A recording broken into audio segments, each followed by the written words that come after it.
Hola a todos, bienvenidos al canal, bienvenidos a este nuevo vídeo o a esta serie de capítulos que vamos a hacer. Este es el primero donde vamos a explicar una guía de compra, el motivo por qué lo hemos comprado y las alternativas que tenemos de compra. Si queremos montar un ordenador, un PC con placa base mini ITX, como estáis viendo, todo muy pequeñito, todo muy ajustado. ¿Qué opciones de compra hay para montar este tipo de ordenadores que ocupan poco espacio? Como estáis viendo en pantalla, está todo ahí muy ajustado, pero bueno, el rendimiento es bastante bueno, no hay mucha temperatura, y en fin, vamos a explicar en una serie de capítulos, este es el primero, y vamos a explicar por qué hemos comprado estos componentes y qué otras alternativas hay.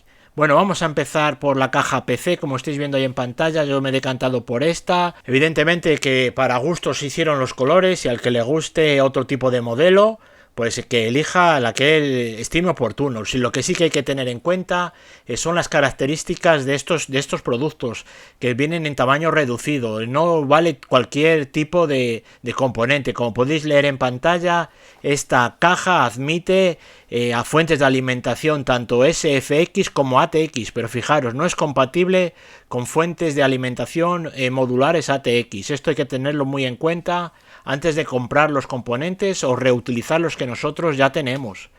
Porque puede darse el caso de que pensamos, bueno, pues como es ATX entra cualquier fuente de alimentación. Y bueno, como estáis viendo ahí en pantalla, esta modular no se puede poner porque invade lo que es el hueco donde tiene que ir la placa base mini ITX. Todos estos problemas y recomendaciones son los que vamos a ver en este primer capítulo. Es decir, vamos a elegir los componentes que vamos a utilizar. Como podéis ver en la imagen, hay una enorme diferencia entre una fuente de alimentación y otra. Ahí estáis viendo la que nosotros hemos comprado de 14 centímetros. Fijaros cómo tenemos espacio, no hay ningún tipo de problema. Siempre y cuando hagamos caso a las especificaciones que nos dice el fabricante de la caja. Nos dice 14 centímetros. Pues tenemos que buscar fuentes de alimentación que cumplan esos requisitos. Como máximo 14.5 centímetros. Como podemos ver ahí en la imagen, las fuentes de alimentación tienen una medida estándar como es la altura y la anchura. En eso todas las fuentes son iguales, las ATX, pero la longitud no. Como podéis ver ahí en la imagen, unas son de 14 centímetros, 14,5, 15, 16 centímetros. Sin embargo, la altura y la anchura es un estándar, son todas iguales. Bueno, lo ideal sería montar una fuente de alimentación de tamaño reducido, pero fijaros ya cómo sube de precio, 184 euros, y yo lo veo demasiado caro. La intención es montar un ordenador lo más económico posible y que sea funcional, que nos sirva para jugar a todo, como hemos dicho al principio del vídeo. Efectivamente hay fuentes de alimentación SFX baratas, pero pueden ser de 500 vatios a lo sumo. Yo me he decidido por esta, tiene muchas ventas, quizás a algunos no les guste por la marca que sea, pero bueno, vamos a ver que funciona bastante bien. Otra cosa a tener en cuenta son la longitud de las tarjetas gráficas. Como habéis podido leer ahí, 31 centímetros. Pues nada, cogemos una cinta métrica y medimos el largo de nuestra tarjeta gráfica. Que mide menos de 31 centímetros, pues no tenemos problema, nos sirve. Como podéis ver ahí, tiene que ser esta tarjeta gráfica de 2 slots. No podemos poner una tarjeta gráfica que utilice 3 slots, 3 bahías, porque evidentemente no nos va a entrar. Todas esas cosas hay que tenerlas en cuenta a la hora de utilizar la tarjeta gráfica, comprar una nueva o reutilizar la que tenemos. Bueno, vamos con otro requisito que nos exigen y que sea la altura máxima del refrigerador, del radiador, no puede superar los 15 centímetros de altura. Pues nada, bastante sencillo. Cuando lo vayamos a comprar, ahí lo podéis ver que ese es de 13 centímetros, pues no puede pasar de 15 centímetros. Bastante sencillo. Como nos dice ahí también, si queremos poner una líquida, tiene que ser de 240. Estos son un estándar, todas las líquidas de 240, pues tienen los dos radiadores, los ventiladores. Aquí no vamos a tener ningún tipo de problema, salvo una cosa que se nos pasa, que nos dice que 5 centímetros como máximo de altura. Aquí vamos a tener un problema que vamos a ver luego un poquito más adelante, el problema que tenemos con la altura. Bueno, lo que comentábamos al principio del vídeo, ¿qué otras alternativas tenemos? Bueno, pues ahí podéis ver esa Coolmaster, 88 euros, un poquito más cara, pero bueno, también puede funcionar bastante bien. Hay que tener en cuenta también lo que hemos hablado, la longitud de la tarjeta gráfica y si necesitan fuentes de alimentaciones especiales o vale con una ATX. Uno de los productos más vendidos en este tipo de gabinetes ITX es esta Coolmaster. Se ha vendido muchísimo en R200, a veces está muy cara, otras veces está muy barata, dependiendo de cómo ellos quieran. Y aquí hay que tener cuidado porque nos dice, por ejemplo, que solo son fuentes de alimentación SFX. Yo no quería meter una fuente de alimentación SFX por lo que hemos hablado del precio. Es que son 180 euros una que esté bastante bien. Evidentemente tiene una calidad brutal, nada que ver con la Mars Gaming que hemos comprado, pero bueno, funciona bien. Bueno, pues ahí lo veis, 181 euros. Y el radiador, fijaros el radiador, ese Noctua también lo que cuesta. Son productos muy caros. Los que quieran comprar o los que quieran montarse una placa base Mini ITX con un chasis Mini ITX, hay que decirlo, que hay que pagar bastante precio por él, porque son precios bastante elevados en este tipo de productos. Bueno, aquí podemos ver más chasis de tamaño reducido. En fin, son bastante caros, son muy bonitos, es cierto. Quizás el que yo he comprado es un poquito así, pero bueno, fijaros, ese 300 euros, 150 euros, son precios bastante caros. Bueno, si nos vamos a AliExpress, pues no te creas que la cosa cambia mucho más. Sí es cierto que hay productos que están bien de precio, pero luego nos suben lo que es el envío. Ahí estáis viendo es en pantalla, 54 euros, pero luego el envío, no sé si son 30 euros que nos cobran de envío, ya se meten 80 euros. Es bonito porque está bien, pero fijaros el envío, 36 euros. No sé, yo lo veo también bastante caro.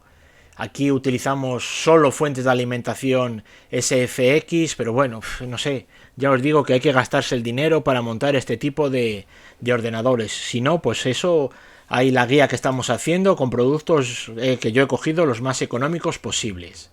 Bueno, ahí podéis ver 130 euros. En este caso hay que poner un adaptador para el puerto PCI Express porque va en sentido contrario a lo que nosotros consideramos normal. Bueno, ahí podemos ver esta otra que también se ha vendido muchísimo y tiene la peculiaridad, como podemos ver, la fuente de alimentación ni siquiera ya es SFX, sino que es una flash, con lo cual va a ser más difícil encontrar una fuente de estas características de 700-800 vatios. Tendríamos que poner una tarjeta gráfica pues menos potente, evidentemente. No podemos meterle una flash de 300 vatios pues a una RX el 1750 como tenemos, porque no tenemos energía suficiente. Podemos ver también que hay fuentes de alimentación flash de 400 vatios y de 500 vatios, pero bueno, esto es una limitación. Es decir, si nos decantamos por este tipo de fuentes de alimentación, pues vamos a estar limitados, no vamos a poder poner la tarjeta gráfica que nosotros queramos. Evidentemente son productos pequeños y son lo que son, no pretendamos tener un producto pequeño que rinda como uno grande. Bueno, pues ahí estáis viendo cómo quedaría todo muy ajustado. Y yo por eso he decidido hacer algo un poquito más grande, que podamos meter una tarjeta gráfica que tengamos y bueno, tener un mayor rendimiento y evidentemente vamos a tener una menor temperatura. Cuanto más pequeño la temperatura va a ser mayor. Bueno, ahí podemos ver otra que utiliza fuentes ATX. Esta me quedé con ganas de comprarla, pero bueno, no sé, lo veía también demasiado junto todo ahí y que podría generar mucho calor. Evidentemente, si nos decantamos por la que estamos viendo en la imagen, no vamos a poder poner la tarjeta gráfica que hemos visto de 31 centímetros, ya que es bastante más pequeña y podéis ver las características que tiene. Como ya hemos dicho, hay que ver las características cuando se trata de productos pequeños porque no nos van a entrar, si son de 3 slots, las tarjetas gráficas. Ahí podemos ver que, por ejemplo, el radiador solo de altura son 75 milímetros y la tarjeta gráfica, como podemos ver ahí, solo son de 25 centímetros. No podemos poner una mayor. En fin, la verdad es que podíamos pasarnos horas mirando gabinetes, las características de los gabinetes, si vamos a poner SSD o vamos a poner, inclusive los hay para poner unidades ópticas. En fin, lo tenemos para todo. Venga, vamos a pasar ahora al siguiente apartado y que es la placa base.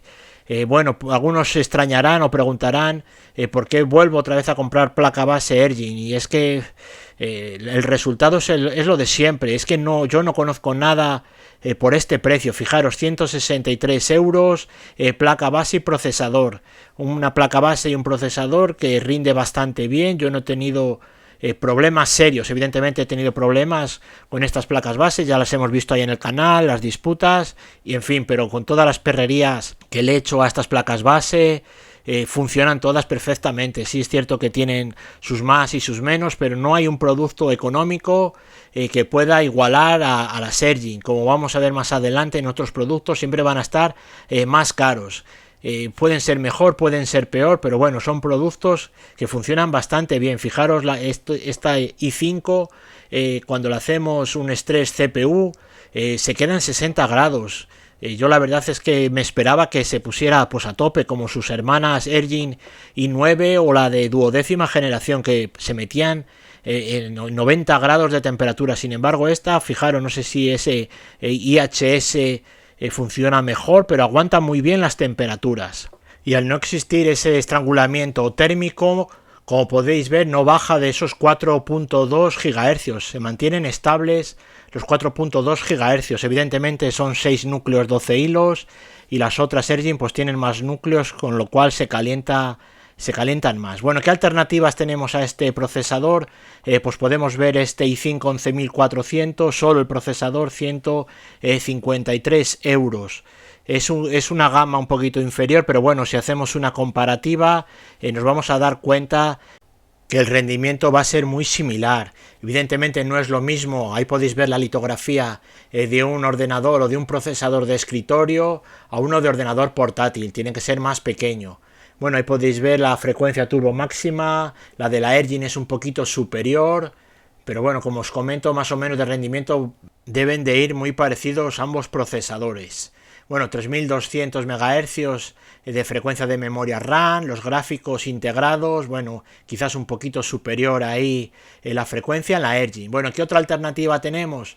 Pues si nos fijamos en el i5 11500, 250 euros.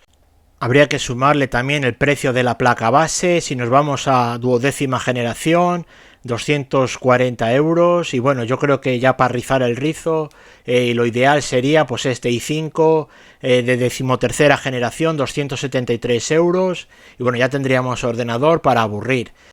Pero como la idea es montar algo económico, nos tenemos que bajar al 11.400. Lo metemos ahí en el carrito y vamos a ver la placa base Mini ITX y fijaros los precios que tienen. Bueno, son brutales.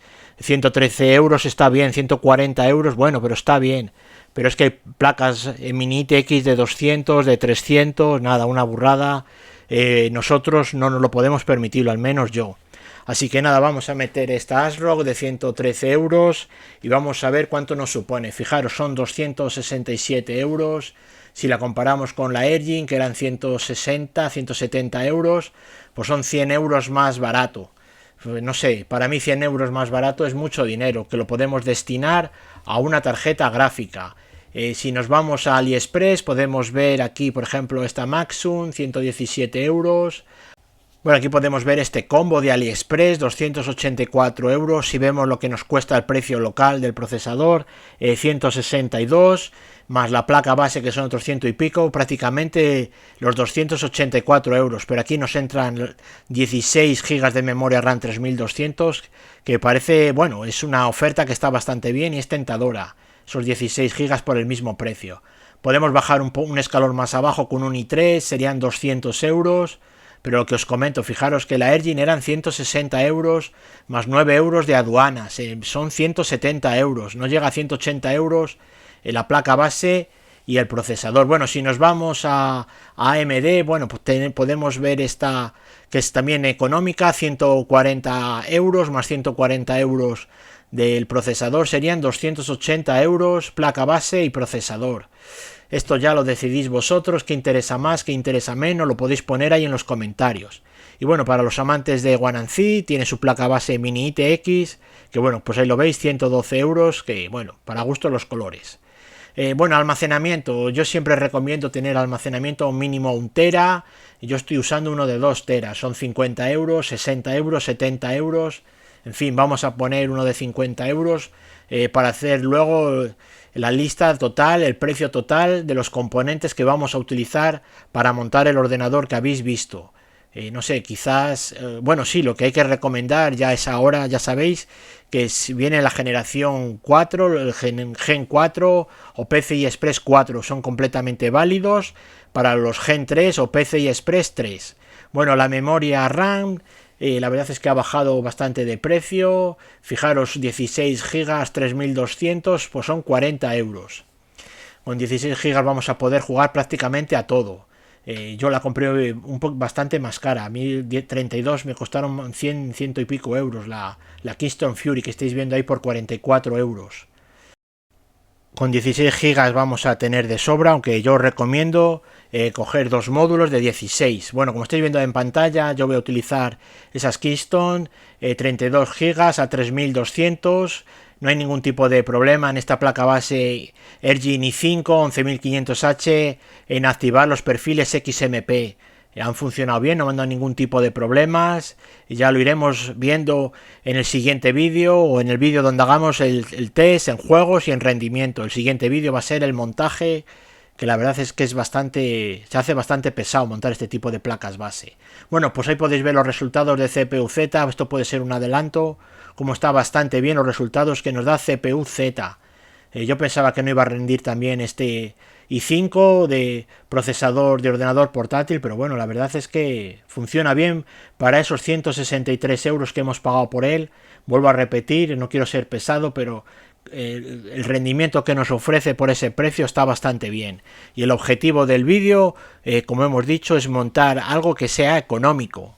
Sobre todo eso, económico. No podemos gastarnos un montón de dinero. Evidentemente la tarjeta gráfica, pues ahí ya es otro cantar. Bueno, pues vamos con la parte final del vídeo. Precios reales que hemos visto en distintas páginas web y son los que hemos tenido que pagar para montar este ordenador. Como podéis ver en la imagen, está todo desglosado, la caja, la CPU, Ergin. Acordaros que hay que pagar 9 euros de aduanas, que también están sumados, la refrigeración, la fuente de alimentación, el almacenamiento y la memoria RAM. Evidentemente esto suma y nos da un total de 438 euros. Podéis valorarlo vosotros si es caro o es barato. Es un precio que es, a mi entender, es barato para los precios que se mueven por ahí a la hora de montar placas base mini ITX en chasis también de tamaño reducido. Son bastante más caros que si montamos un gabinete normal. Pero bueno, no sé, al que le guste, el que tenga poco espacio, pues evidentemente no le queda otra que montar un tipo de ordenador pequeñito, potente, súper potente para jugar a todo, como vamos a ver en los siguientes capítulos. El siguiente capítulo va a ser el montaje y el siguiente capítulo va a ser pues los benchmarks, los juegos, a ver qué tal se mueve. Aquí podéis ver un ejemplo en Cyberpunk, que la verdad es que es un juego que consume muchísimos recursos. Vemos como la CPU está bastante bien, trabajando, ni siquiera llega, bueno, sí, a un 50% de uso. La tarjeta gráfica lo está dando todo, el 95%. Y bueno, de temperaturas me ha sorprendido mucho y muy gratamente las temperaturas. Bueno, pues eso, mandaros un saludo a todos. Espero que os guste esta nueva entrega, estos nuevos capítulos que vamos a hacer. Yo es el primer mini ITX que monto en el canal. Así que nada, cualquier cosa me la ponéis en los comentarios. Podéis dar vuestra opinión, vuestros precios, si es caro, si es barato. Y nada, muy pronto vamos a subir el siguiente vídeo del montaje y las pruebas y el rendimiento benchmark. Un saludo y gracias a todos por estar ahí.